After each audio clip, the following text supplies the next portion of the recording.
ভাই বেরিয়েছে দেখ, আমি বিয়ে করে বউ এনেছি। ধনকে দেখলু তুই এ তো হুবহু তোমার মতো দেখতে। দেখো তুমি আবার ভুল করে ভাইকে নিয়ে ঘরে ঢুকে যেও না কখনো। কোনোদিন যদি আমার চরিত্র খারাপ দেখো, আমাকে মাটি খুঁড়ে পুঁতে দেবে, আমি কিচ্ছু বলবো না। কিন্তু আমি আসল নকল চিনবো কি করে স্বামী? এটাই তফাৎ, ভাই কথা বলতে পারে না আর আমি কথা বলতে পারি। ঠিক আছে, তোমরা দুভাই স্নান করে এসো, আমি খাবার ব্যবস্থা করছি। চল ভাই স্নান করে আসি, জামা খোল। তুমি চলে এসছো স্বামী, তোমার বোকা ভাইটা এখনো স্নান করে আসেনি, ঘর ফাঁকা আছে, তাড়াতাড়ি ভিতরে চলো। ছি ছি ছি রে ননি।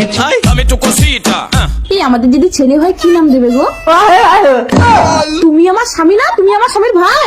যা হয়েছে তাড়াতাড়ি বাইরে যাওয়ার, এইসব কথা আমার স্বামীকে কোনোদিনও বলবে না। ঠিক আছে, কোনোদিন বলবো না।